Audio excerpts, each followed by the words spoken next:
My sister snickered before the whole family. How does it feel to be worthless, sister? I faced her and responded. Never felt better, for I just stopped settling your expenses. Her grin dissolved. The table became silent. My parents stilled, then exclaimed, What expenses? Why on earth? You know that feeling when the air just shifts? Like the universe holds its breath, and suddenly, you realize nothing will ever be the same again. I felt that exact cold, hard click this past Christmas Eve, standing in my parents' impossibly warm, festive dining room. Because right there, surrounded by all the sparkle and cheer, my sister Belle, the golden girl, the family pride and joy, looked me dead in the eye and delivered a line that shattered everything. How does it feel to be useless, sister? What the hell happened next? Well, for a split second, the world seemed to freeze. Laughter died, a fork clinked, and then everything stalled like a record skipping. My chest went quiet. My hands, which had been shaking with a different kind of anxiety just moments before, stilled. And I realized, with a shocking clarity that surprised even me, I didn't feel small. I didn't feel ashamed. For years that word would have made my stomach drop, my face burn, an apology leaping to my lips. But this time, my body went calm, steady in a way that felt utterly unfamiliar. I looked at Belle, really looked at her. I saw the tightness around her eyes, the practiced smile waiting for a reaction it expected. Then, slowly, deliberately, I set my hands on the back of a dining chair, planted my feet firmly on the floorboards my dad had refinished years ago. My voice came out even, steady, sounding strange to my own ears because it didn't waver. Never felt better, I said, looking her straight back. Since I just stopped covering your bills. The silence that followed wasn't polite. It was heavy, stunned. It pressed against your ears. Belle's smile collapsed as if someone had physically pulled it off her face. Across the table, Mom froze, serving spoon still in hand, her eyes wide with disbelief. Dad stood up so fast his chair scraped loudly, his voice cutting through the quiet like a knife. What bills? Why? Every face at the table, my aunts, my uncle, cousins mid-bite, swiveled to me. Even the little lights on the Christmas tree seemed to flicker slower. I could feel the weight of their attention, the years of unspoken assumptions hanging in the air. I had imagined this moment 1,000 times, in the shower, lying awake at night, driving home from work. In every one of those versions, I was shaking, crying, defending myself. This version was different. I was rooted. Belle tried to laugh it off, a thin, quick sound, nothing like her usual confident peal. Oh my God! She waved a hand, eyes darting to Mom and Dad. She's being dramatic. You know how she gets. But Dad didn't sit back down. He didn't smile. He just looked at me, waiting. Not angry yet, just deeply confused and unsettled. Mom slowly set the spoon down, her face pale in a way I'd never seen before. My own heartbeat was steady, slow. I understood then. Belle had said useless, because she saw my simple, homemade cake. My quiet entrance. Something about it had panicked her. It threatened the story she'd built, the image that everything was under control, that she was the one everyone leaned on. I hadn't planned to say anything tonight, not like this. But when she laughed at me, when she called me useless in front of everyone, something inside me simply refused to bend anymore. The smell of ham and cinnamon filled the space between us. Snow tapped softly against the windows. Somewhere, a timer beeped, forgotten. No one moved. Dad's voice, quiet now but laced with an undeniable edge, broke the spell. Rayon, he said, using my full name. What bills are you talking about? I opened my mouth to answer, fully aware that whatever I said next would change everything. There was no putting the cake back in the car. No rewinding the night. Every eye stayed on me, waiting. I looked at Dad, and for a beat my throat wouldn't work. Not out of fear, but because my mind flashed through every version of Belle my parents had ever loved, every version I had ever believed in. And I realized how impossibly hard it was going to be to pull that perfect image off the wall in front of everyone, and show what was truly behind it. If you'd asked anyone in our family who was the steady one, the successful one, the kid who had it all figured out, they would have said Belle without even thinking. 38 now, she was the oldest, the first grandchild Mom could brag about. Belle was why Mom kept glossy Christmas card photos by the phone, tapping them like proof. My oldest is in marketing, she'd say, a proud lift in her voice, as if Belle's success was her own gold star for motherhood. Belle dressed like her life was a constant, important meeting, even if it was just lunch. Clean lines, neat hair, nails perfectly done. She walked into a room, and people turned. Not because she demanded it, but because she expected it. When she landed her first big job, Mom threw a dinner. Dad grilled steaks, even though it was chilly, because he always believed you celebrated with work, food, and showing up. Belle sat at the table, a glass of wine in hand, talking about her downtown office, projects, clients. I remember watching Dad's face. He didn't say much, but his eyes stayed on her, the way they did when he admired something he had built. Her success was a sturdy thing he could trust. Belle became the story our parents wanted to tell. She was proof that hard work paid off. Proof that our family was doing fine. And in fairness, Belle did work hard. She was sharp, organized, quick with words. She could charm the right person, shut down the wrong one without raising her voice. That kind of skill gets you far in an office. It also gets you far in a family. I was different. Not worse, just different. I was 32, the quiet one, the one who took the steady route. I was a project coordinator in healthcare administration, a fancy way of saying I kept a lot of moving parts from crashing into each other. I made schedules, chased approvals, smoothed misunderstandings, handled details so other people could do their jobs. Nobody claps for that kind of work. They just notice when you stop doing it. In our family, that was my role too. I didn't cause trouble. I didn't ask for much. I brought what I could, and I made sure things stayed calm. When Mom got stressed, I listened. When Dad got quiet, I didn't press him. When Belle got dramatic, I gave her room, because giving her room always seemed like the safest option. There's a kind of child a family builds a story around, and there's a kind of child a family leans on. Belle was the story. I was the lean. It sounds bitter when I say it like that, but it's just true. If Belle missed a holiday, everyone acted like the whole day was damaged. If I missed, Mom would sigh and say she understood, then ask me to bring the rolls later. Belle could be late, and it became a funny story. I could be late, and it became a question. Are you okay? Is work too much? Why are you so tired? Even my successes felt like background noise compared to hers. When I got my job at the healthcare network, Dad said, "Good for you." When Belle got a new title, he'd ask questions. What does that mean? How big is your team? What's your next step? Dad isn't cruel. He just operates a certain way. He respects visible progress. He respects something you can point to. Belle gave him something you could point to. That's why this moment at the table felt so impossible. My parents didn't know who they were looking at anymore. Dad was staring at me like I'd suddenly spoken a language he didn't understand. Mom's face was tight with worry, but also confusion, because confusion is what happens when the family script goes off the rails. The truth is, Belle had always controlled the script. Even when we were younger, she knew how to frame things. If she forgot something, it became a mistake anyone could make. If I forgot something, it became a lesson about responsibility. If Belle snapped, it was because she was stressed. If I snapped, it was because I was too sensitive. Belle learned early that if she spoke first, people listened. So she spoke first. She always spoke first. That's what she did tonight too. She saw my plain cake, my quiet entrance, and she spoke first. She did it so everyone would look at me and nod at her. She did it so she could feel higher for a moment. She did it because she needed to, because that word, useless, wasn't really about me. It was a shield she held up between herself and the questions she couldn't answer. I could feel the room waiting, but inside my head, it was suddenly years earlier. The way it always is when you realize something has been happening longer than you wanted to admit. I saw Belle at Thanksgiving joking about how careful I was with money, how boring. I saw her at a birthday dinner teasing me for bringing homemade gifts instead of buying something bigger. I saw her leaning into those little jabs like they were harmless, like they were just sister stuff. But now I could see what they were really doing. They were placing me lower. They were setting a stage where she stood on top, smiling. And nobody asked why. And I realized something else, something that made my stomach tighten even as I stayed calm. Belle had been able to get away with it because nobody suspected her of needing anything. That was the whole point of her image. A woman who is doing well doesn't need help. A woman who is doing well doesn't borrow money. A woman who is doing well doesn't hide or lie or ask her little sister to keep secrets.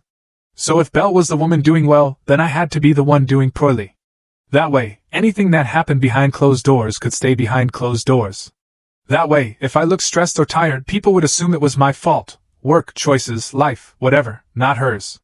That's why the word useless cut so deep. Not because it was true, it wasn't. It cut deep because it came from the person my parents trusted most. The person everyone believed. The person who had been treated like the stable center of our family for as long as I could remember. Belle sat there now, her shoulders still squared, her chin lifted, trying to keep that old version of herself intact. But her eyes weren't calm. Her eyes were sharp and fast, watching Dad, watching Mom, watching my aunts and uncle, calculating. The smile was gone. And for the first time in a long time, I saw what lived underneath it, fear. hot and restless. Dad's hands were on the back of his chair. He wasn't yelling anymore, but the tension in his jaw told me he wanted answers. Dad doesn't like surprises. Dad especially doesn't like financial surprises. He came from a generation that saved, paid bills on time, fixed things instead of replacing them. He still keeps every warranty in a drawer. If a light bulb burns out, Dad replaces it immediately. Order makes him calm. Belle was not order. Belle was a storm dressed like sunshine. Mom's fingers twisted in the edge of her apron. Mom was looking at Belle like she was trying to recognize her. She was also looking at me like she was seeing me in a new light. And I couldn't tell if that made her guilty or just scared. My Aunt Tamsin's eyes moved between us, wide and careful, the way they get when someone senses a family secret and doesn't know where to place their hands. My uncle cleared his throat once, then stopped as if he realized there was nothing he could say that wouldn't make it worse. Belle finally spoke again, her voice higher than before, too bright. She tried to laugh it off. I was joking. Come on, it's Christmas. She looked at Dad and Mom with a pleading kind of smile, like she was asking them to put the old script back on the table and pretend it was still good. But I couldn't. Not after what she had said. Not after what I had just admitted. I looked at Dad, then at Mom, and something settled in me, like a decision becoming solid. Belle had spent years being the one everyone believed. Tonight, I was going to be the one who told the truth first. I drew a breath, feeling the warm air of the dining room fill my lungs, smelling pine, gravy, and the faint sweetness of my cake waiting untouched on the counter. My voice came out steady, because I had carried these words alone for too long. Dad, I said softly, looking him directly in the eye. I can explain. I just need you to let me finish. Dad nodded once, slow and stiff, and held up his hand not to stop me, but to quiet the room the way he used to do when Belle and I started talking over each other as kids. Go on, he said. So I did. I told them it didn't start the way they probably imagined. There was no big confession, no dramatic breakdown. It started small, in the middle of a year when everything felt like it was slipping out of people's hands. The year when the streets went quiet, and everyone learned how fragile their world plans really were. Back in the spring of 2020, when offices shut down and the world felt like it was holding its breath, Belle called me late one night. I remember it clearly. I just finished washing dishes, standing at my apartment sink, staring out at an empty parking lot. My phone lit up with her name, and for a second, I hesitated. Belle didn't usually call late. Calls with her were scheduled, purposeful. This felt different. When I answered, she didn't say hello right away. I heard her breathing first, uneven and shaky, like she'd been crying and was trying to pull herself together.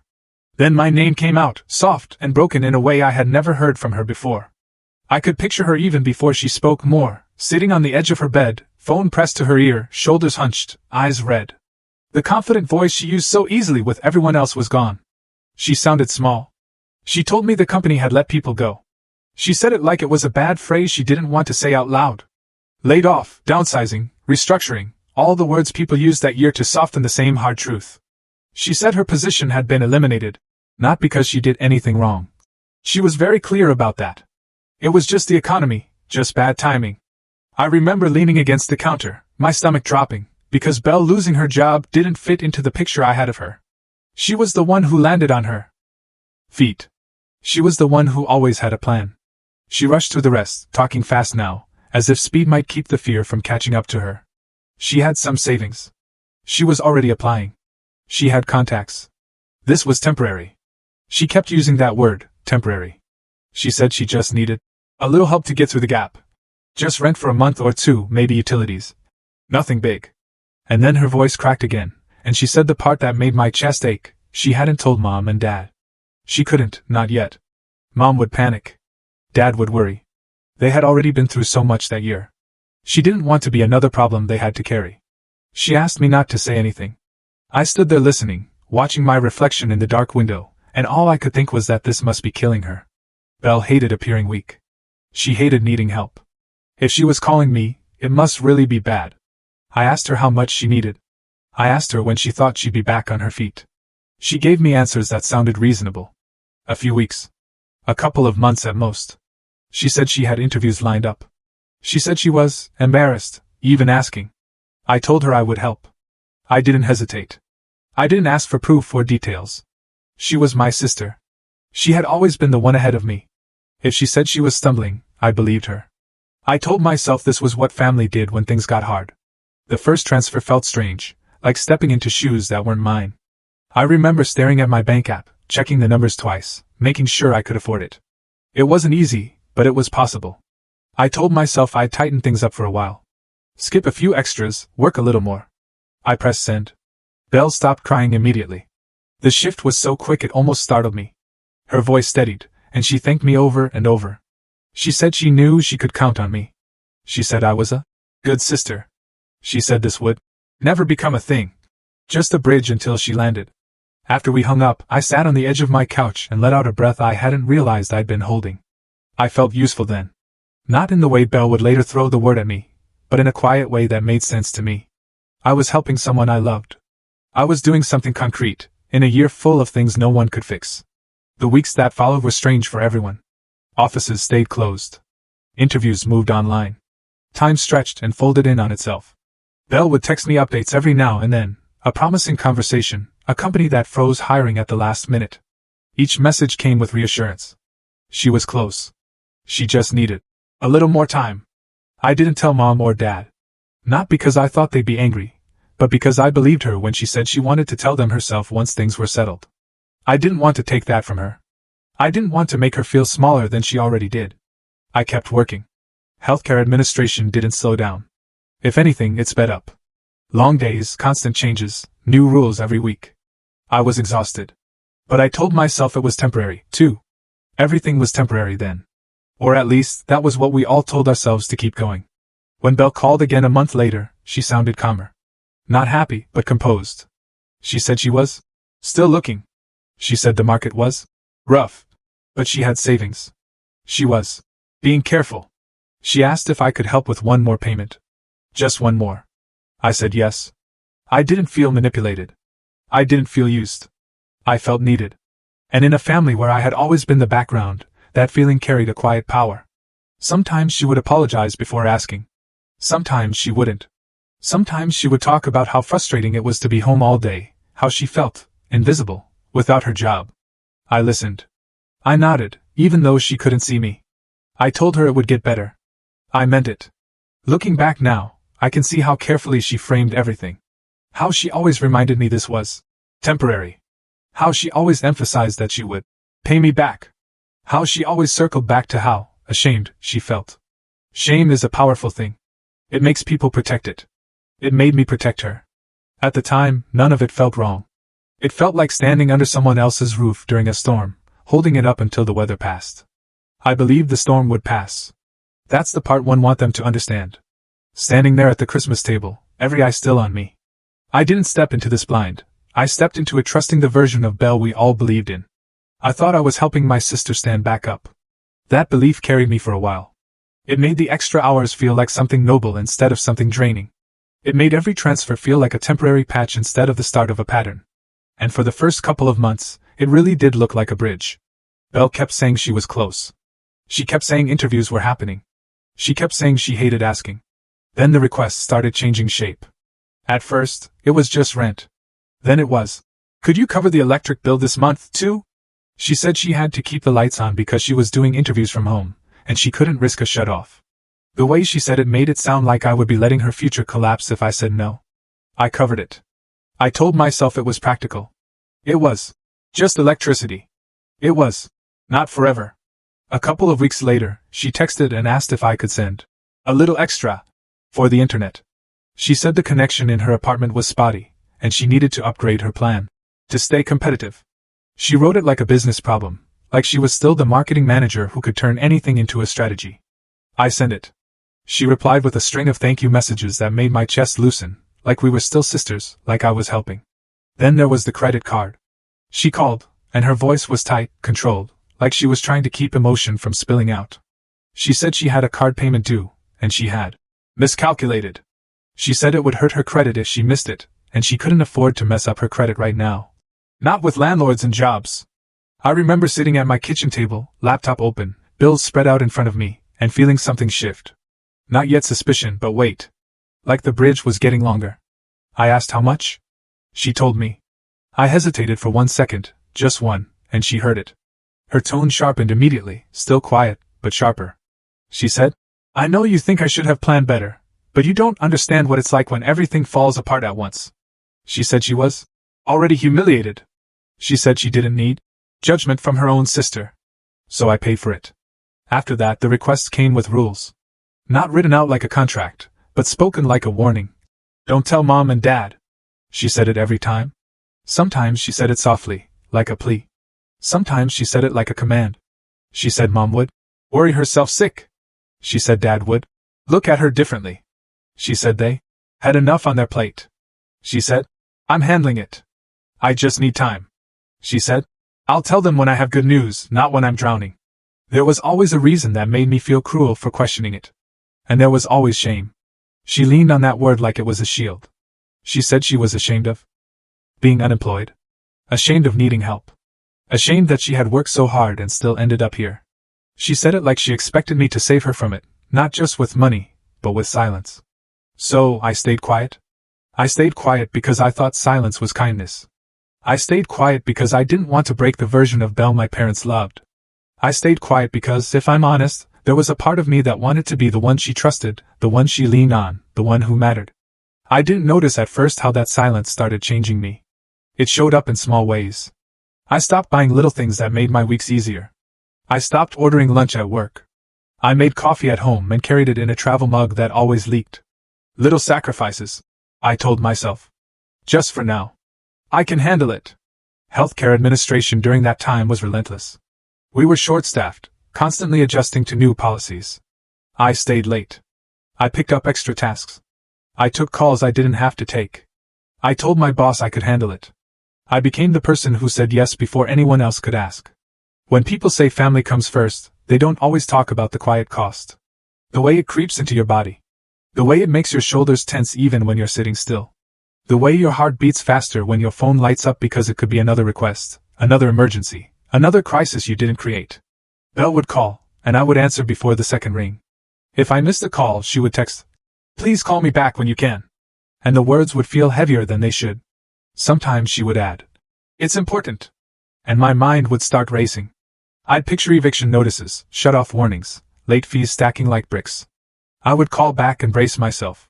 Half the time it was something that could have waited, but she never let it wait. That was part of it.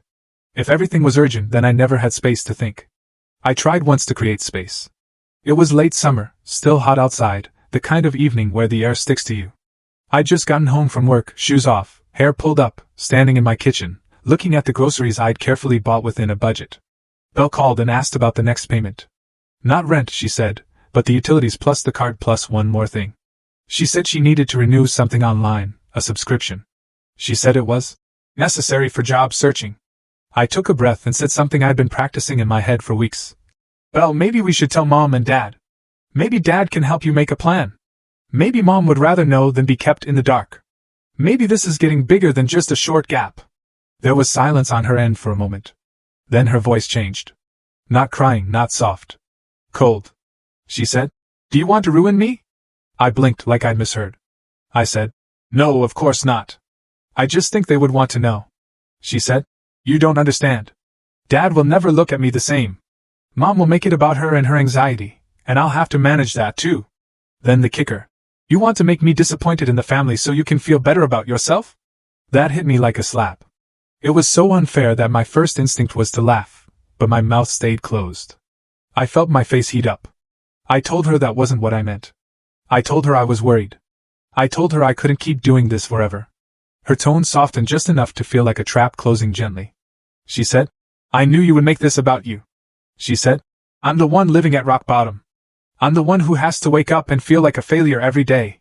You get to go to work and feel stable. You don't know what it's like to watch your life fall apart." Then she sighed, like she was exhausted by me. She said, "I didn't want to ask you in the first place. You offered. You said you would help." She finished with, "I will remember this. I will remember that when I needed you, you made me beg." I felt my stomach twist. Not because I believed she was right, but because I could hear the old dynamic clicking back into place. Belle on top, framing the story. Me underneath, scrambling to prove I wasn't selfish. So I backed down.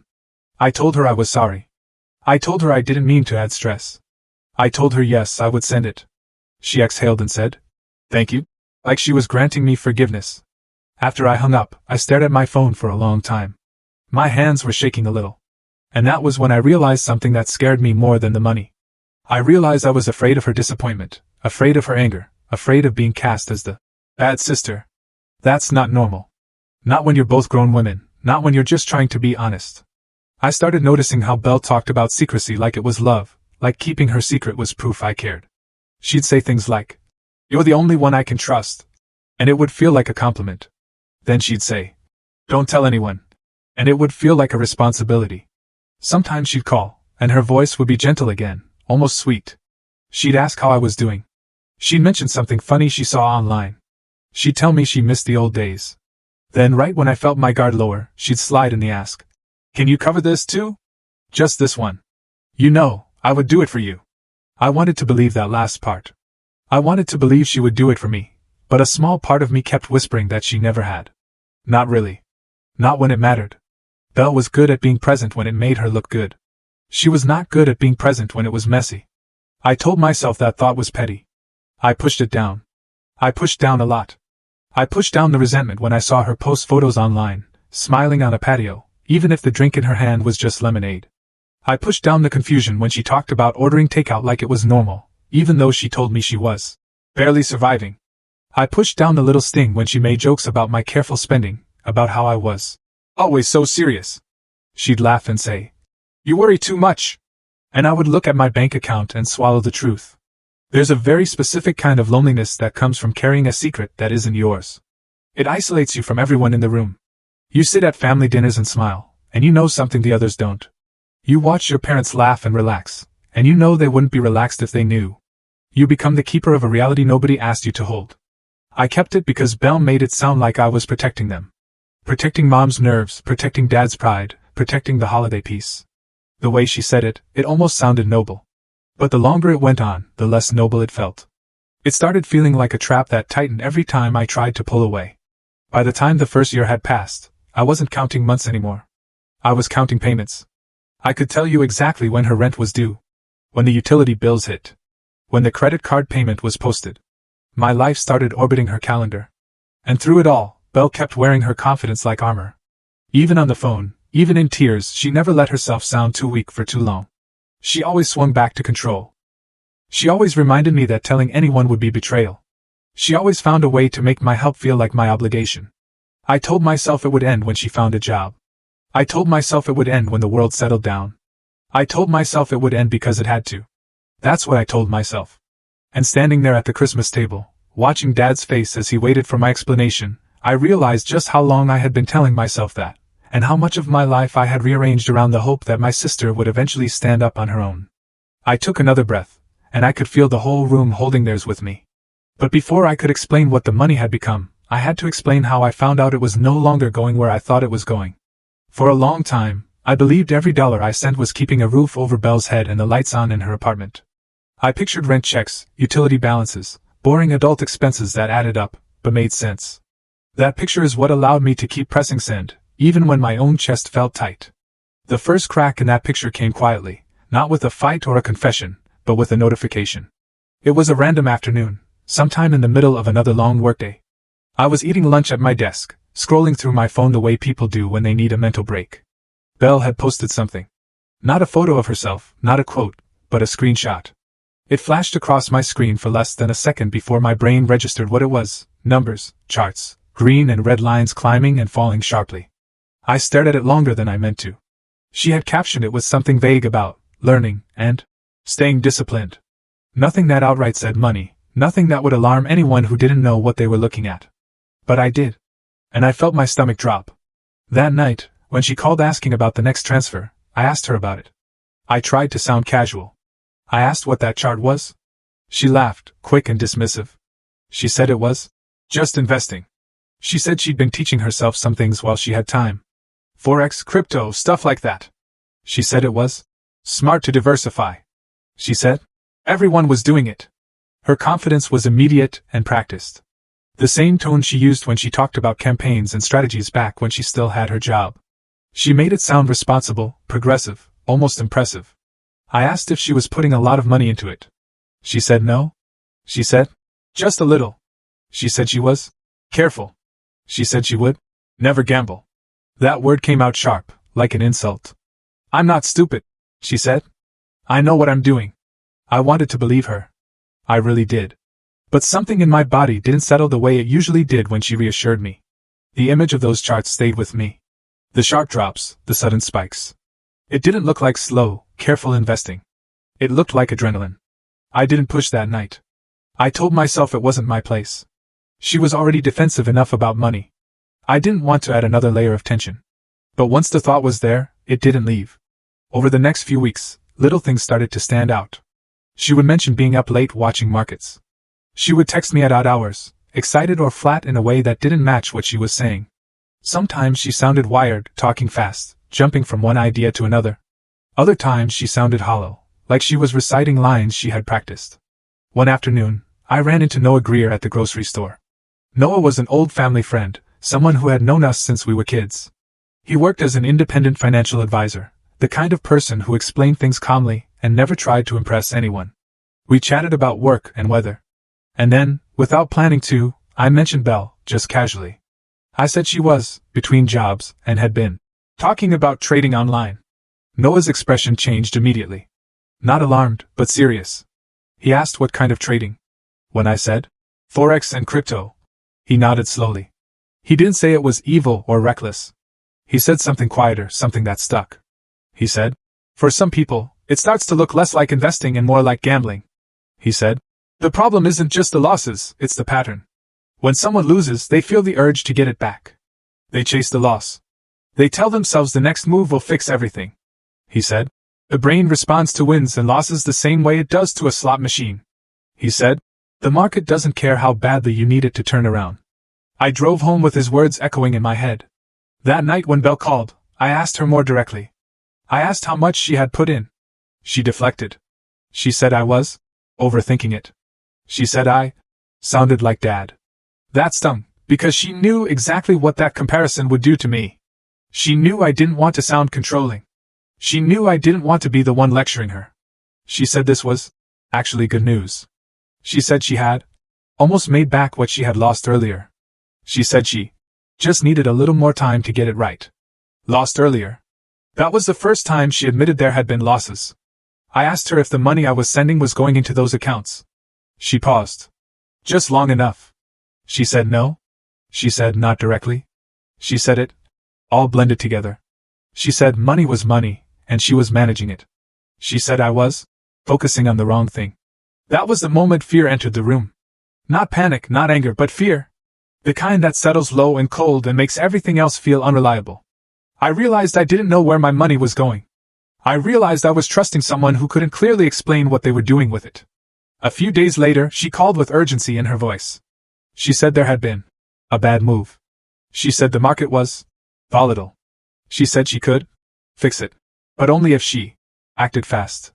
She said she needed help to cover things until it turned back around. I asked her how much. She told me. The number made my chest tighten. It was more than usual, not outrageous, but not small, enough that I would feel it, enough that I would have to shuffle things again. I told her I was worried. I told her this didn't sound like just paying bills anymore. Her reaction was immediate. She accused me of not trusting her. She said if I had any idea how close she was to turning it around, I wouldn't hesitate. She said this was the last push, the last move, the last chance. She said if I didn't help her now, everything she had worked for would be gone. I could hear the edge in her voice, the desperation wrapped in confidence. It was the same pattern Noah had described, unfolding right in front of me. Lose, chase, just one more. I said I needed to think. She didn't like that. She said thinking was a luxury she didn't have. She said hesitation was how people miss opportunities. She said I was being negative. She said she thought I believed in her. That last one landed hard. Belief had become currency. If I believed in her, I paid. If I didn't, I was the enemy. I hung up and sat in the quiet of my apartment. Phone in my hand. Heart racing. I opened my banking app and looked at the numbers. Again. I looked at the savings account I had been slowly building. I looked at the credit card balance that was higher than I liked. I looked at the calendar and counted the days until my next paycheck. I told myself that if this really was the last push, then helping her one more time would actually end things. I told myself that if I didn't help and she lost everything, I would never forgive myself. I told myself that family meant showing up even when it scared you. So I sent the money. Afterward, I didn't feel relieved. I felt sick. The next few weeks were a blur of updates that went nowhere. She said the market was unpredictable.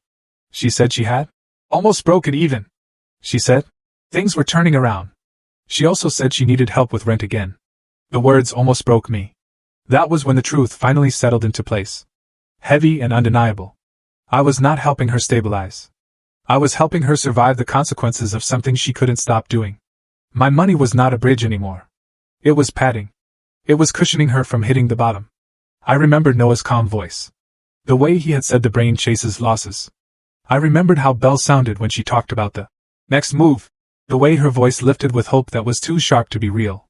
I realized then that the help I thought I was giving was actually enabling her to keep going, not toward a job, not toward stability, but deeper into something she couldn't control. Standing there now at the Christmas table with Dad waiting for my explanation and Mom gripping the edge of the counter, I felt that realization burn through me again. This was not about rent or electricity or a credit card. This was about a pattern that had swallowed my sister and pulled me in with her. And the worst part was knowing that I had kept feeding it because I believed I was saving her. I looked at Dad and Mom, and for the first time I understood that what I had been doing was not rescuing Belle from falling. I had been helping her hide how far she already had. I swallowed and drew in another steady breath, knowing the next part would be harder to say out loud. Because once I realized my money was not saving Belle, it was hiding her. I started looking for answers the way I do at work. I stopped trusting feelings and started following patterns. I started asking myself questions that made my stomach twist. If she was using my money to plug holes, how many holes were there? If she was asking me to keep it secret, who else was she asking? I didn't find out in one dramatic moment. I found out the way people usually find out family secrets, in pieces, through small slips and accidental hints. It started with a phone call from my Aunt Tamsin. She's Mom's sister. Practical, no nonsense, the kind of woman who always has paper towels in her purse and never lets anyone leave her house hungry.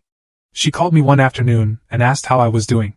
Her voice had that careful softness people use when they want to say something but don't want to make it worse. I told her I was fine. That was my automatic answer. Fine meant I was still standing. She paused and then asked, almost casually, if Belle was doing okay. I said she was, between jobs and trying to figure things out. Tamsin made a small sound, like she was weighing her words. Then she said, Belle asked me for money last month. Just a little. She said it was for rent. She asked me not to mention it to anyone because she didn't want Mom and Dad to worry. My whole body went cold. Not because Belle had asked for help, but because she had repeated the same line, the same script, the same request for silence. I tried to keep my voice steady. I asked Tamsin how much. She told me. And it wasn't a huge amount, but it was enough to matter. Enough to mean this wasn't a one-time favor. Enough to mean Belle was building a web. I asked Tamsin if she had told anyone else. Tamsin said no. She said she felt uncomfortable, but Belle sounded so embarrassed, so desperate. She said she didn't want to cause drama. She said she figured Belle would tell Mom and Dad when things got better. Tamsin said she didn't want to take that choice away from her. I thanked her for telling me. My voice sounded far away to my own ears. When I hung up, I sat on the edge of my couch and stared at the wall for a long time. That was the moment I understood that my silence was not protecting Belle. It was protecting whatever Belle was doing. After that, I started noticing everything. A cousin mentioned that Belle had been stressed lately and had asked about short-term loans. An uncle made a joke about how everyone needed a bailout these days, and I laughed like it was funny, even though my hands were sweating. Mom told me in passing that Belle had been calling more often, sounding tired. Mom said she was worried, but Belle always insisted she was fine. Fine. That word again. I called Belle and asked her directly if she had borrowed money from Aunt Tamsin. She didn't deny it. She didn't even sound surprised that I knew. She sounded annoyed, like I had violated some agreement. She said, yes, but it wasn't a big deal. She said, Tamsin offered. She said it was just temporary. She said I shouldn't be calling around about it like some kind of detective. I told her I wasn't calling around. I told her Tamsin called me because she felt uneasy. Belle snapped that Tamsin was dramatic. She said, people always overreacted when money was involved. She said I was making her feel worse when she was already struggling. Then she lowered her voice and said the words she always said, the ones that tightened around my throat like a rope. Don't tell Mom and Dad. Please, I'm begging you. I asked her why she was begging me when she should have been talking to them. She said, because they wouldn't understand. She said Dad would judge her. She said Mom would worry herself sick. She said she could handle it if everyone would just stay out of it. Stay out of it. As if it had nothing to do with me, as if I hadn't been carrying it for years. At that point, I told her I needed honesty if I was going to keep helping. She agreed for about a week. Then something else happened, something that made my skin crawl with a kind of dread I had never felt before. It was a Sunday afternoon when I drove out to Mom and Dad's house to help Dad with something in the garage. Dad likes doing things himself, but he's also the kind of man who pretends he doesn't need help until he does. He texted me that morning. Simple and direct. Come by if you have time. I need a second set of hands. When I got there, Dad was in the garage, surrounded by tools and holiday storage bins. The radio was playing softly, and he had his sleeves rolled up. Mom was inside making soup, the kind of soup that always tastes like safety. I helped Dad move a heavy box, and then Dad wiped his hands on a rag and asked me how work was going. I told him it was busy. He nodded like he expected that. Then he said something that stopped me. He said, Belle asked me about my retirement account last week. My stomach dropped so fast I felt dizzy. I tried to sound casual, like it was nothing. I asked what she wanted to know. Dad frowned. He said she was asking questions about penalties and withdrawals. He said she was talking fast, like she had a lot on her mind. Dad said he told her not to touch retirement money unless it was an emergency. Dad said she told him it was an emergency, but she didn't explain. I heard the blood rushing in my ears. I forced myself to breathe. I asked Dad if he had given her any money. Dad hesitated. That hesitation told me everything before he said a word. He looked away just slightly, toward the shelves. Then he admitted he had helped her. Not a lot, he said quickly. Just a bit. He said she promised she would pay it back when she got on her feet. He said she asked him not to mention it to Mom because Mom would worry. I felt my knees go weak. I gripped the edge of the workbench to steady myself. Dad, I said, and my voice sounded strange, tight, like it was coming from someone else. How long has this been going on? Dad frowned again. He said it was recent. He said she asked once, a few months ago, and then again more recently. Dad said he thought he was just helping her through a rough patch. Dad said he didn't think it was a big situation. I could barely hear him over my own thoughts, because it was a big situation. It was bigger than I had even allowed myself to name. If Belle had reached into Dad's retirement money, it meant she was desperate in a way that scared even her. It also meant she was willing to break lines that should not be crossed. Their retirement money is not a casual loan. It is not a quick fix. It is the future Dad had spent decades building with careful choices and early mornings and saying no to things he wanted because he believed in security. I asked Dad, how much? He told me, and it was enough that my throat tightened. Enough that I knew it was not just a little. Dad watched my face, and his expression changed. He said, wait, why are you looking at me like that? He said, Rayhan, do you know something? I wanted to tell him right then. I wanted to spill everything and let the truth take its own shape. But Mom walked into the garage at that moment with a tray of bowls, smiling, asking if we were hungry. Her smile faded when she saw my face. She asked what was wrong. Dad said nothing at first. He just looked between us, and I could see the instinct in him to keep the peace. The instinct to postpone conflict until later. The instinct that had probably let Belle operate for so long. I lied. Not fully, but enough. I told Mom I was just tired. I told her work had been a lot. I told her I was fine. There was that word again. Fine. Like a blanket thrown over something burning. That night, after I went home, I sat at my kitchen table with my laptop open and my phone in my hand. I stared at the call log. I stared at Belle's name. I didn't call her right away. I needed to make sure I wasn't imagining things. I needed to make sure I wasn't reacting to fear. So, I started gathering facts. I pulled out my bank statements and scrolled back month by month. I made a list of every transfer. I wrote down dates. I wrote down the amounts. I compared them to messages from Belle, to the days she called crying, to the days she acted like it was no big deal. I highlighted patterns. I circled words she used over and over, temporary. Just this once. Don't tell Mom and Dad.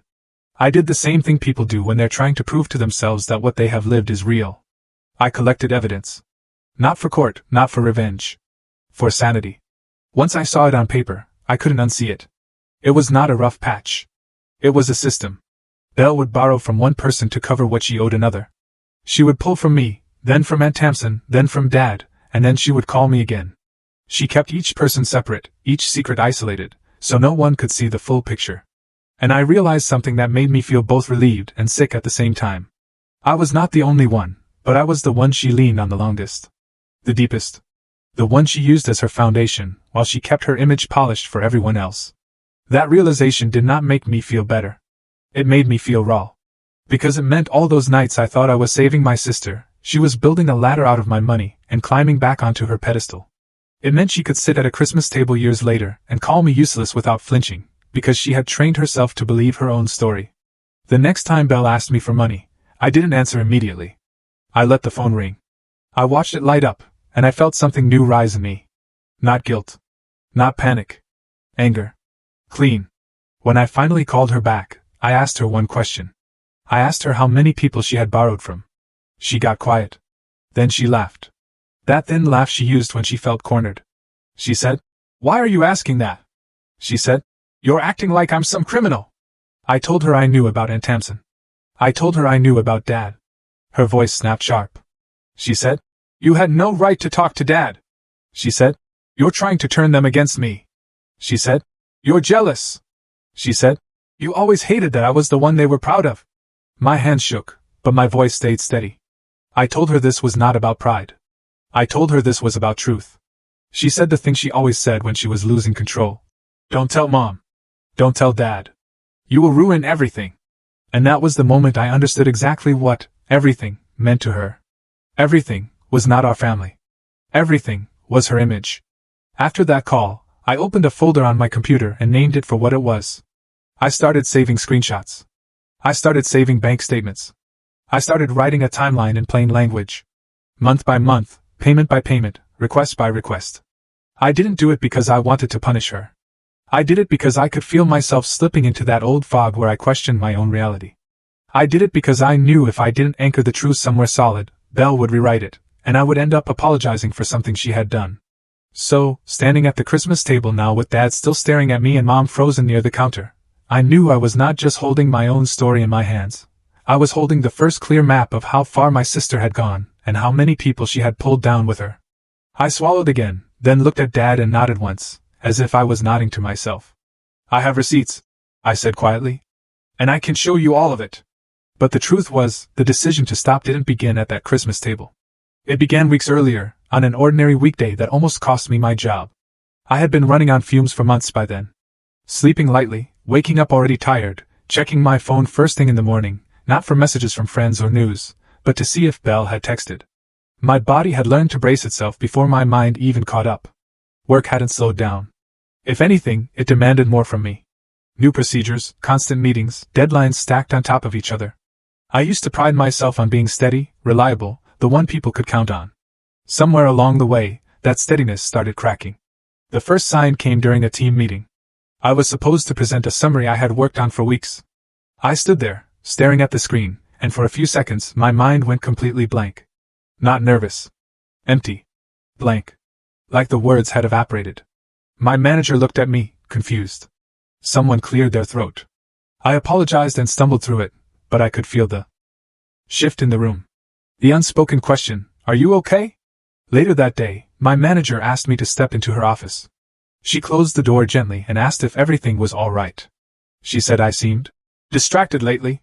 She said she valued my work, but she needed me present. I nodded and said, "Yes, of course, I was just tired." I said, "Things had been busy at home." She looked at me for a long moment, then said something that scared me more than any argument with Belle ever had. She said, "I don't want to lose you, but I need you to take care of yourself." Take care of yourself. I almost laughed. I didn't even know what that meant anymore. That night Belle called. I saw her name light up on my phone while I was sitting on my couch, shoes still on, staring at nothing. For a second, I considered not answering. I considered letting it go to voicemail. I didn't. Habit is a powerful thing. Her voice didn't panic this time. It was flat. Businesslike. She told me she needed money again. She didn't ask how I was. She didn't apologize. She told me the amount and the deadline like she was reading off a list. I felt something inside me harden. I asked her what it was for. She sighed, irritated. She said, "Why does it matter?" She said, "Money is money." She said I was overthinking again. I told her I was struggling. I told her work was on the line. I told her I couldn't keep doing this. There was a pause. Then she said the sentence that finally broke whatever loyalty I had left. She said, "Well, I guess I just assumed you would figure it out. You always do." There was no gratitude in her voice. No shame. Just expectation. That sentence landed heavier than all the guilt trips combined, because it revealed something I had been refusing to see. She wasn't afraid of losing my help. She was confident she wouldn't.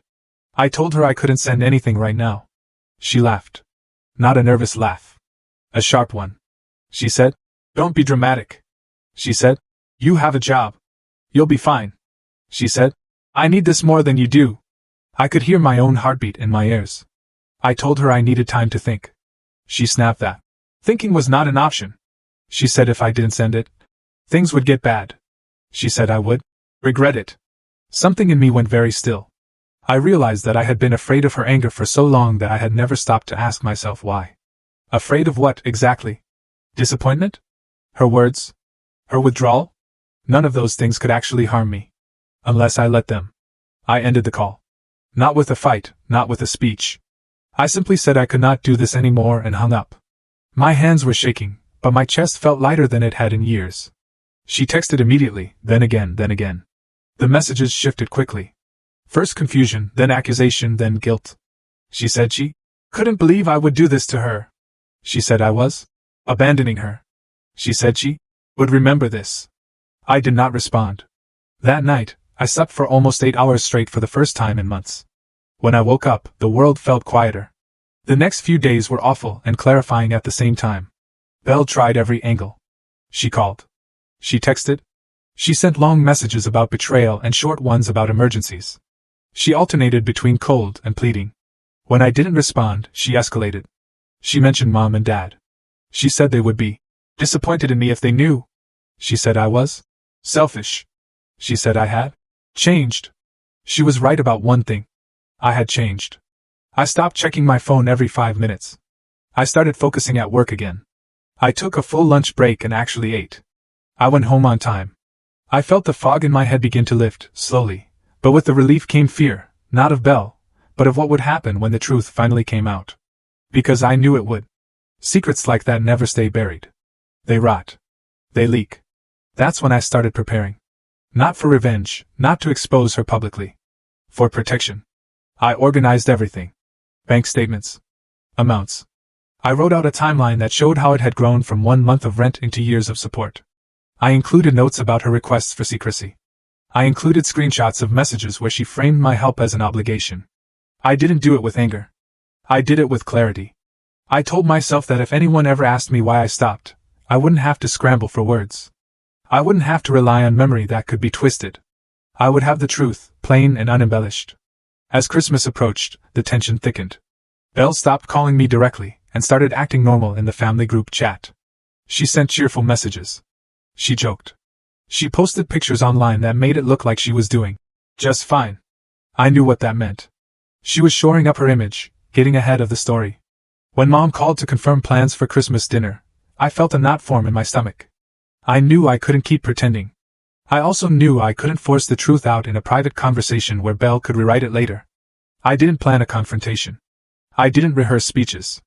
I just knew that when we were all in the same room, something would give. On the drive to Mom and Dad's house that night, with the handmade cake on the passenger seat and the folder of documents in my bag, I felt strangely calm, like someone who has already crossed the hardest line. I didn't know exactly what would happen, but I knew this Christmas dinner was going to be the moment everything Belle had built on silence finally met the light. And once it did, there would be no going back. The light was already there, warm and bright in Mom and Dad's dining room, bouncing off the polished wood table and the crystal dish Mom only brought out on holidays. It made the whole scene look almost too pretty for what was happening. A twinkling tree in the corner, candles on the sideboard, plates lined up like a postcard. And in the middle of it, Dad standing with his chair pushed back, Mom frozen near the counter, her face turned toward me like I was the one who had shattered something sacred. Dad's voice was still hanging in the air. "What bills?" "Why?" Belle sat very still, hands folded too neatly in her lap, like she could hold herself together by force. Her eyes were fixed on me, sharp and warning, but I didn't look away. I had lived too long under that look. I reached into my bag slowly. I didn't want to move fast. I didn't want anyone to think this was a stunt, or that I was enjoying it. I pulled out a plain folder, the kind you buy in a pack at the office supply store, and placed it on the table in front of Dad. The sound of it landing was small, but in that room, it felt loud. Dad looked down at it like it might bite him. Mom's hand pressed against the counter. Tamsin's mouth parted slightly as if she wanted to speak but couldn't find a safe way in. My uncle shifted in his chair. Someone's fork clinked against a plate, forgotten. I kept my voice calm on purpose. Not cold, just steady. I had learned the hard way that if you sound emotional, people hear emotions instead of facts. It started in the spring of 2020, I said, my gaze sweeping across the stunned faces. When Belle lost her job and didn't tell you. I said she called me and asked for help. Just temporary. And she asked me not to tell Mom and Dad because she was ashamed and didn't want anyone to worry. Mom made a small sound, like she was going to interrupt, but she stopped herself. I continued. I helped. Because I believed her. I said it started with rent, then electric, then the internet, then credit cards. I said the requests didn't stop when a month passed. They became a habit. Dad's face tightened. He didn't blink. Dad is not a man who cries easily, but he does have a look that appears when something hits him in the deepest place. It is the look of a man realizing the rules he lived by do not apply to the room he is standing in. Belle gave a short laugh, trying to cut through my words. She said, "This is ridiculous. She's exaggerating. It's Christmas. She's making a big deal out of nothing." I didn't argue with her. I didn't trade insults. I didn't raise my voice. I simply slid the folder toward Dad and told him to look. Dad hesitated for 1 second, like he was hoping this would go away if he didn't touch it. Then he opened it. Inside were printed statements, transfers highlighted, pages labeled with dates, and a simple timeline I had typed out in plain language. I had not decorated it. I had not added dramatic words. Just the facts. Month by month, request by request, amount by amount, notes about what she said each time, notes about the condition that always came with it, don't tell Mom and Dad. Dad's hands trembled slightly as he held the first page. He read it slowly. The room stayed silent except for the faint hum of the heater and the distant sound of Christmas music from the living room. Mom leaned forward, her eyes scanning the pages from her spot by the counter. She didn't touch anything yet, but her face changed as she recognized the pattern. You can always tell when Mom is counting in her head. Her lips pressed together and her eyes narrow. She was counting. Aunt Tamsin stood up without speaking and moved closer to the table, as if her body needed to see what her ears were hearing. She looked down at the highlighted lines and then up at Belle, and something in her expression hardened. Dad looked up at me. His voice was quieter now. He asked, "How long?" I told him it went on for years. I didn't use a number. I didn't need to. The pages already said it. Dad's eyes flicked to Belle.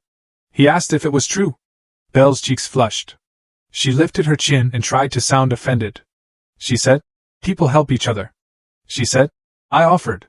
She said, "She's acting like a victim because her life is boring and she needs attention." Mom stepped forward then, finally leaving the counter. Mom's voice was shaky, but sharp. She asked Belle if she lost her job. She asked why she didn't tell her. She asked why she let her believe everything was fine. Belle rolled her eyes. She said, "I didn't want to stress you out, Mom. You worry too much. You would have made it worse." Mom flinched as if she had been struck. It was a small flinch, but I saw it. Mom hates being told she is the problem. She hates it because she fears it might be true. Dad held up one page and frowned. He pointed out a line and asked what this was. He asked about a payment labeled as an emergency credit card bill. He said he thought Belle's job covered that. He said he thought she had savings. Belle's eyes darted. She said, "I had savings. I was just trying to be careful. Things were complicated." Dad turned another page. His jaw tightened. He asked me, "Why didn't you tell me earlier?" That question pierced me, even though I had expected it. I told him the truth. I told him Belle begged me to keep it secret. I told him she said she was ashamed. I told him she said Mom would panic. I told him she said Dad would judge her. I told him she said it would ruin everything. Dad stared at Belle as if he was seeing her for the first time. Belle tried to smile again, but it looked wrong on her face. She said, "I said those things because I was stressed. Rayan takes everything so personally. She always has." I didn't react. I simply turned to Aunt Tamsin and asked her in a gentle voice if Belle had borrowed from her. Aunt Tamsin didn't hesitate. She said yes. She said Belle called crying and said she was embarrassed and asked her not to mention it to anyone. She said she thought it was a one-time thing. Belle's head snapped toward her. Her eyes widened as if she couldn't believe Tamsin would speak. She said, "How could you? I told you not to." Aunt Tamsin's voice stayed calm, but her face was set. She said, I didn't tell anyone because I was trying to respect you. I didn't know you were doing this to multiple people.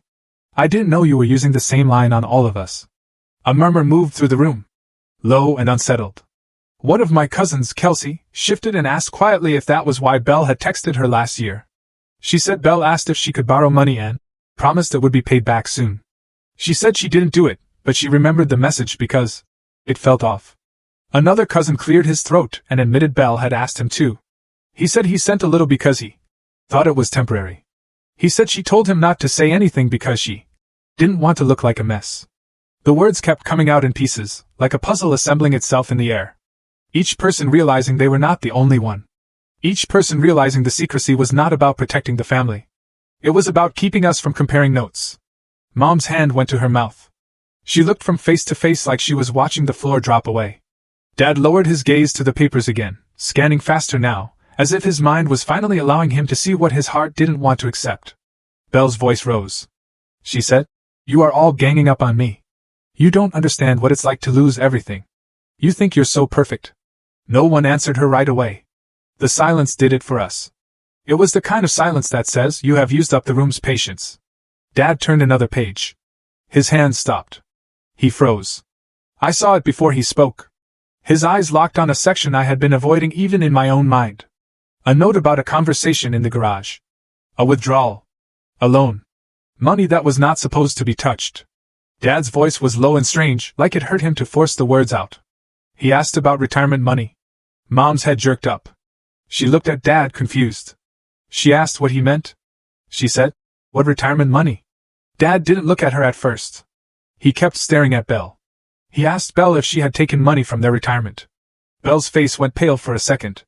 Then she recovered fast. She said, Taken is a strong word. Dad offered. It was just a loan. I was going to pay it back. Mom's eyes went wide. Mom stepped closer to the table so quickly her chair scraped. She asked Dad if it was true. She asked if he had given Belle money from retirement. Dad's mouth tightened. He didn't like admitting he had been fooled. Dad hates looking careless. But he nodded. Mom's hand flew to her chest. Her eyes filled immediately. Not dramatic tears, but the kind that appear when something deeply held is threatened.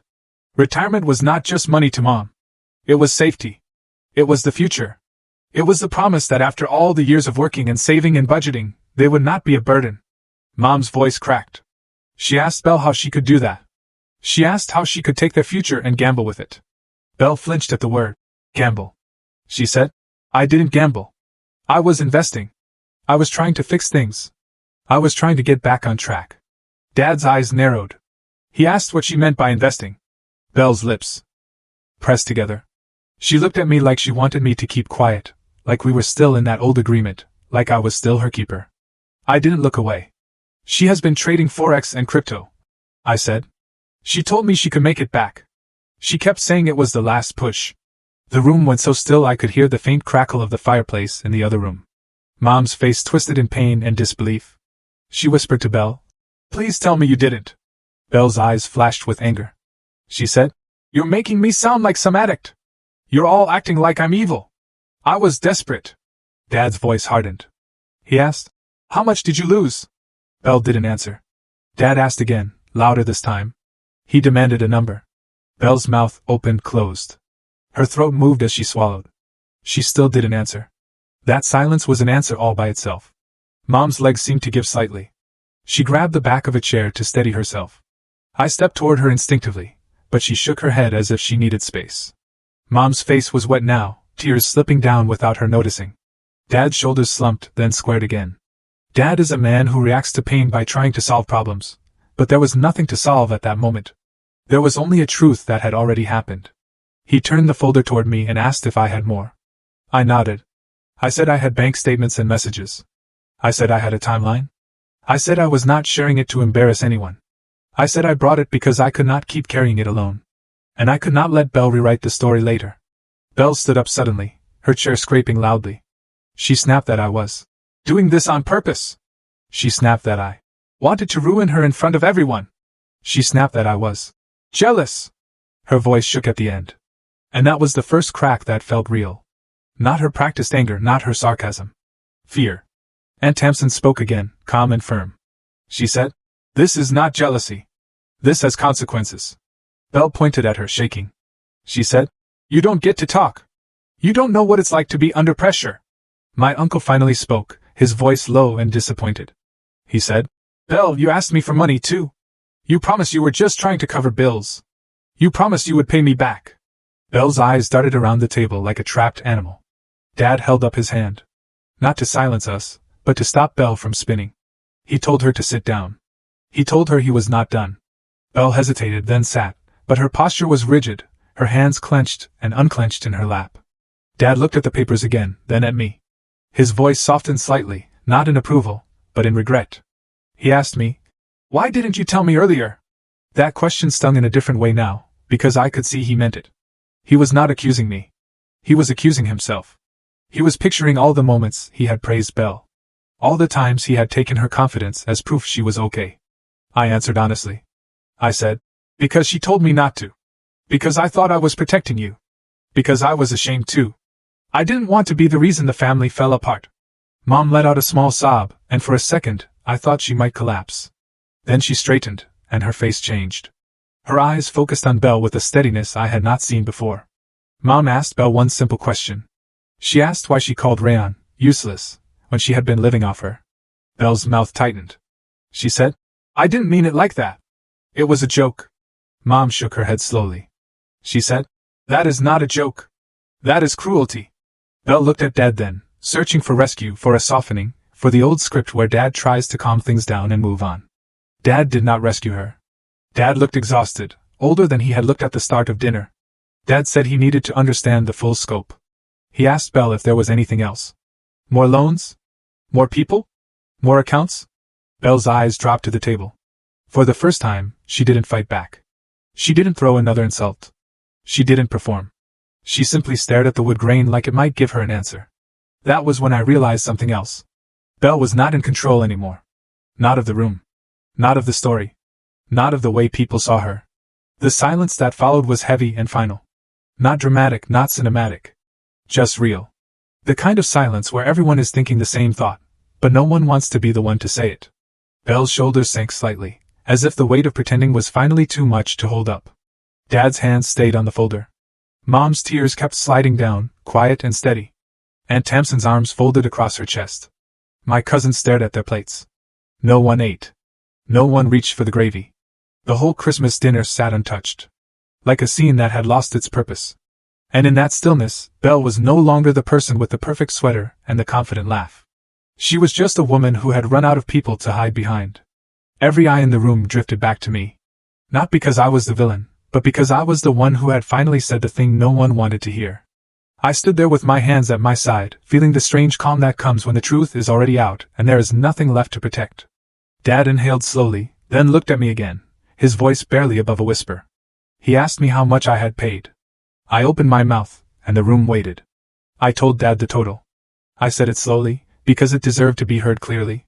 I said it had grown over time, month by month, until it became a number that no longer fit into the idea of help. It fit into something else. Something closer to survival. Dad closed his eyes, not tightly, not in anger, but like someone pressing pause because the picture in front of him is too much to take in all at once. When he opened them again, they looked different. Dimmer. Worn. Mom didn't ask for the number again. She didn't need it. She was already adding it up in her own way. She was seeing all the small sacrifices she and Dad had made over the years. The trips they postponed, the extras they skipped, the careful planning that now felt violated. Belle sat very still. She didn't interrupt anymore. She didn't laugh or scoff or try to redirect. Her silence was not calm. It was empty.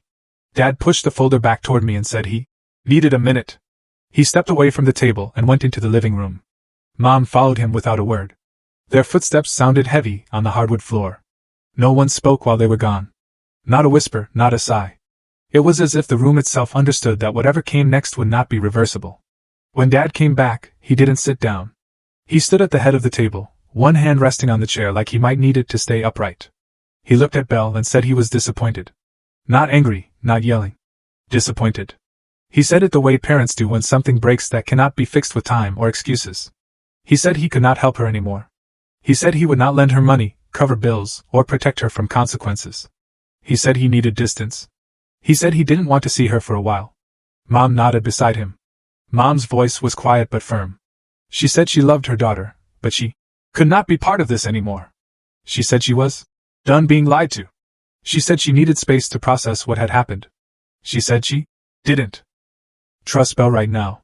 Belle finally reacted. She stood up abruptly, knocking her chair back. She said, "You cannot just cut me off. You are my parents. You are supposed to help me." Dad shook his head. He said, "Help is not the same as enabling." He said he wished he had learned that sooner. Mom wiped her face and said she hoped Belle would get real help. She said she hoped she would talk to someone. She said she could not watch this anymore. Belle looked around the table, searching for an ally. Aunt Tamsin didn't meet her eyes. My cousins stared down at their plates. My uncle sighed and shook his head. No one stepped in. That was the moment Belle realized there would be no rescue. She grabbed her coat and stormed toward the door. She said we would all regret this. She said we would see how cruel we were when she disappeared. She slammed the door hard enough to rattle the windows. The tree lights blinked quietly in the corner. Christmas music kept playing in the other room, cheerful and absurd. No one chased her. That night ended without dessert, without gifts, without closure. People hugged awkwardly and left early. The house felt hollow when it was finally just Mom and Dad and me. Dad sat at the table long after everyone else had gone, staring at the wood grain like he was trying to memorize it. Mom cleaned dishes that had barely been used. Her movements slow and methodical. I stayed until everything was done. I didn't know what else to do. The days that followed were quiet in a way that felt unfamiliar. Belle didn't call. Not me. Not Mom. Not Dad. The family group chat went silent. I later learned that she had tried. She had reached out to a cousin first, then an uncle. The answers were polite but firm. No one sent money. No one offered to smooth things over. Without our help, the reality she had been avoiding came fast. She lost her apartment within weeks. Not dramatically. Not with an eviction notice taped to the door, but with a quiet decision she could no longer postpone. She moved into a small room in a shared house across town. The kind of place you rent when options are limited and privacy is a luxury. She still didn't stop trading.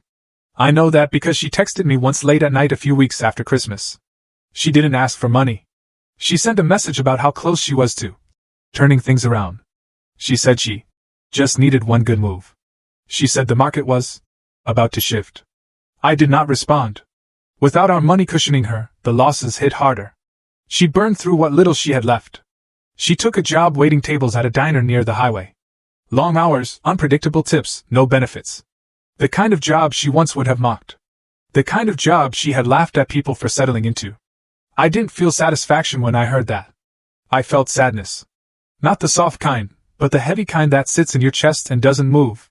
Mom and Dad didn't go looking for her. They didn't call to check in. They didn't send money quietly behind the scenes. Dad said he needed to protect what was left of his peace. Mom said she needed to grieve the daughter she thought she had. That distance was the hardest consequence of all. I didn't ask Belle to pay me back. Not because I didn't deserve it, but because I didn't want my life tied to hers anymore.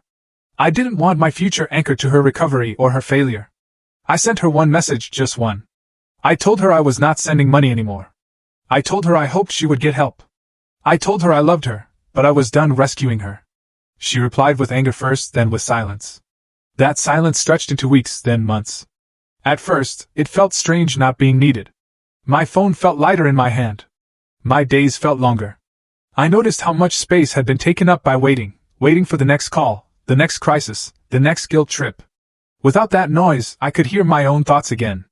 I focused on work. I slept. I started saving again, slowly, carefully. I said no to overtime I didn't need. I said yes to rest. Mom and Dad started rebuilding, too. Not financially, but emotionally. Dad took walks in the evening. Mom joined a community class. They didn't talk about Belle much. When they did, it was brief and careful. The absence lingered, but it no longer ruled the house. Belle's life shrank to match the reality she had avoided. Fewer options, fewer people willing to listen, fewer places to hide. She still tried to perform strength online, a smiling photo here, a vague post about resilience there. But the comments grew quieter. The attention faded. There was no dramatic downfall, no public apology, no grand lesson delivered. Just consequences. The kind that don't shout, the kind that settle in and stay. I learned something during that time that no amount of arguing could have taught me. Karma doesn't need revenge. It doesn't need spectacle. Sometimes it just needs people to stop interfering. By stepping back, I let Belle meet herself without a buffer, without my money softening the impact, without my silence protecting her image. The silence that followed became the loudest response of all. And in that silence, I finally had room to breathe. I didn't fix my sister. I didn't save her. But I saved myself. And for the first time in years, that was enough. The word useless stayed with me long after the house went quiet again. It echoed in small moments when I was alone, when I was folding laundry or driving home from work, when there was no one around to perform strength for.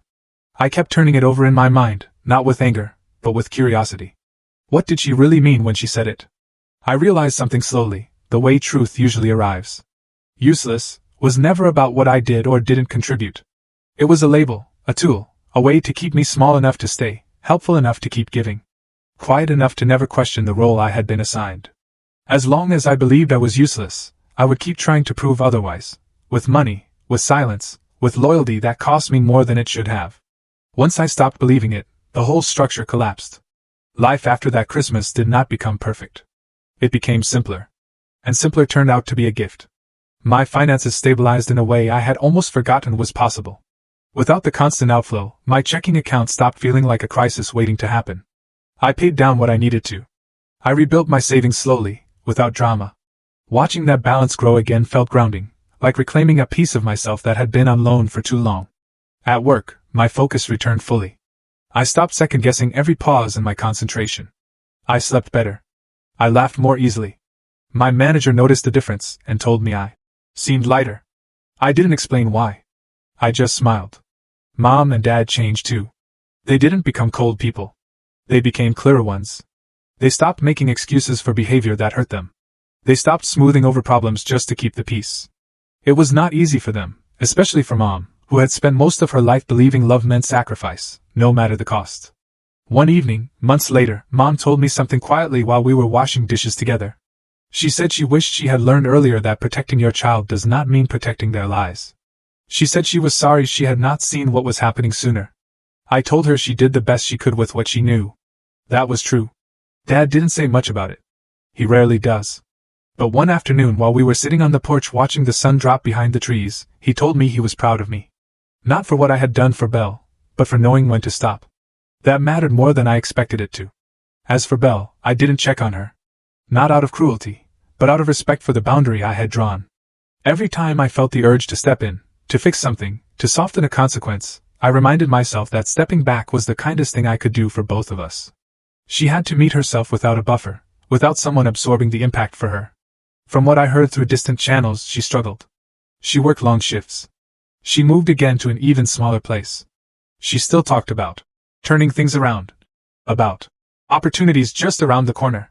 I hoped genuinely that one day she would face what she was running from. But that day was not mine to create. I did not hate her. Hate would have tied me to her story longer than necessary. I let go instead. Letting go did not feel dramatic. It felt quiet. It felt like choosing myself over and over again in small ways. Saying no without explaining, declining calls that felt unsafe. Trusting that I did not need to justify my boundaries to anyone who benefited from breaking them. I learned that family does not get a lifetime pass to harm you. Love is not measured by how much pain you are willing to endure. Silence can be protective when it is chosen, not forced. And truth, once spoken, does not need to shout to be powerful. If you've ever been told you were too much, or not enough, for your own family, remember this: silence can be power, and truth can be the loudest revenge. Thank you so much for listening to my story. What would you have done in my place? Have you ever had to choose between family loyalty and your own well-being? Tell me what you think. I really want to know.